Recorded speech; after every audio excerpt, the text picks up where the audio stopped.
عارف رومی رحمۃ اللہ علیہ فرماتے ہیں کہ مثال دینے کے لیے بات سمجھاتے ہیں. فرماتے ہیں ایک شخص جنگل میں لکڑیاں کاٹنے جایا کرتا تھا تو شیر سے دوستی ہو گئی, یعنی ڈائریکٹ بادشاہ سے دوستی ہو گئی, اور بادشاہ بھی وہ جو جنگل کا بادشاہ ہے.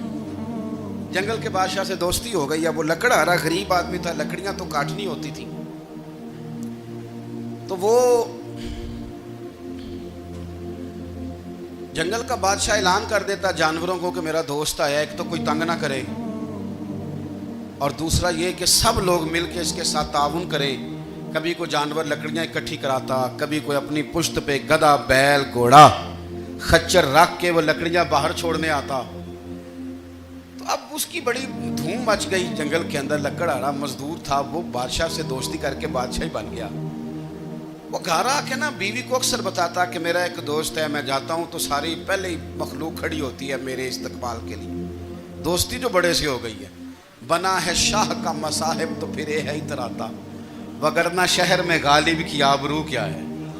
ہمیں تو پوچھتا ہی کوئی نہیں, یہ تو بنا ہے شاہ کا مصاحب تو پھر ہے اتراتا, وگرنہ شہر میں غالب کی آبرو کیا ہے.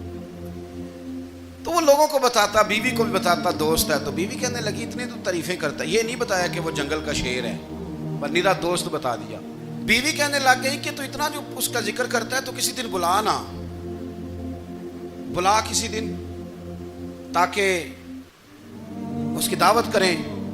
اب اس نے پھر نہ اس کو پردے میں رکھا. کیا کہتے ہیں آج کل, سرپرائز دینا ہے, مگر سرپرائز دینا ہے, پردے میں رکھا کہ وہ شیر ہے. تو وہ بلا لیا گھر. اب اس کے لیے کچا گوشت, ظاہر ہے شیر نے کچا گوشت دکھانا تھا. وہ کہنے لگی پکانا کس طرح کا ہے. وہ کہنے لگا جب وہ آئے گا پھر بتاؤں گا. اب وہ کچا گوشت 2-3 بکرے ذبح کر کے ڈال دیے. وہ آ گیا شیر. عارف رومی کہتے ہیں جب وہ آیا نا تو اس کی بیوی نے دیکھا تو اس نے ایک سخت جملہ کہہ دیا. کہنے لگی اوہو, میں سمجھی تھی پتہ نہیں کون ہے, اس طرح کے درندے تیرے یار ہیں, کتے بلے دوست بنائے ہوئے ہیں, یہ کیا بات ہوئی. خیر وہ شیر نے سن لیا, گوشت کھایا, وہ چلا گیا. اگلے دن لکڑہارا لکڑیاں کاٹنے گیا تو شیر نے ملاقات کرتے ہی لکڑہارے سے کہا کہ یہ نا کلاڑی اٹھا اور میری پشت پہ نا ایک زخم کر دے. اس نے کہا نہیں میں یہ کام نہیں کرتا, تو میرا دوست ہے. اس نے کہا سن بھائی, میں نے پیار سے کہا ہے تو مان جا, ورنہ میں ہوں شیر, میں نے تجھ سے منوا ہی لینا ہے, میں کو تکلیف دوں گا مناسب نہیں, تو کر. اس نے کلاڑی اٹھائی اور اس کی پشت پہ ایک زور سے زخم لگا دیا, خون بہنے لگا. اس نے کہا تو نے آج کے بعد آنا ہے, لکڑیاں کاٹنی ہے, تجھے کوئی کچھ نہیں کہے گا, بس یہ ایک حکمت تھی جو میں نے کیا ہے. قصہ مختصر. وہ آتا رہا, لکڑیاں ملتی رہیں, خدمت بھی ہوتی رہی. 6-8 ماہ گزر گئے. ایک دن شیر اس سے کہنے لگا یہ میرے ذرا بال اٹھا کے دیکھ, وہ جو تو نے زخم لگایا تھا وہ کہاں پہ ہے. اس نے وہ بال اٹھا کے دیکھا تو زخم ملا ہی نہیں, کئی جگہ پہ ٹٹولا کا, یار یہاں تھا, یہاں تھا, یہاں تھا. شیر نے پھر کیا کمال ہی جملہ کہا.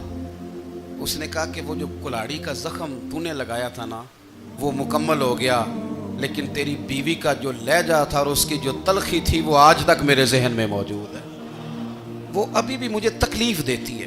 وہ بات سوچتا ہوں مجھے اس نے درندہ کہا, اس نے میرے بارے میں اتنے کچے اور کمزور اور سخت جملے کہے, تو وہ بات مجھے بھولتی, وہ آج بھی میرے ذہن میں اسی طرح گونجتی ہے. تلخ جملے جو اس نے کہے اور خوفناک جو انداز اس نے اختیار کیا, وہ بات مجھے کبھی بھی بھولتی. تو آپ کے لفظ لوگوں کو بھول جاتے ہیں, پر لہجہ یاد رہتا ہے اگر ہم اپنے لہجے پر تھوڑی توجہ ہی کر لیں. کچھ لوگ کہتے ہیں جی میرا جی روٹین ہی یہ ہے بات کرنے کی, تو یہ یاد رکھنا کسی وقت ایسا بھی ہوتا ہے کہ شیر کو سوا شیر مل جاتا ہے. پھر ایسا نہ ہو کہ آپ کی تلخی کی جواب میں کوئی اس طرح کی تلخی ہو کہ پھر آپ اس کو کبھی بھلا نہ سکیں. ہمارے ہاں نا یہ دور تیزیاں دکھانے کا دور ہے. کچھ لوگ ضرورت سے زیادہ تیزی دکھانے کی کوشش کرتے ہیں. ان بیچاروں کا کبھی کبھی اتنا سخت نقصان ہوتا ہے کہ ان کو ان سے بھی کئی گنا تیز بندہ مل جاتا ہے. وہ کسی ایسی جگہ جا کے بیچارے الجھ جاتے ہیں جہاں سے واپسی کا راستہ نظر نہیں آتا.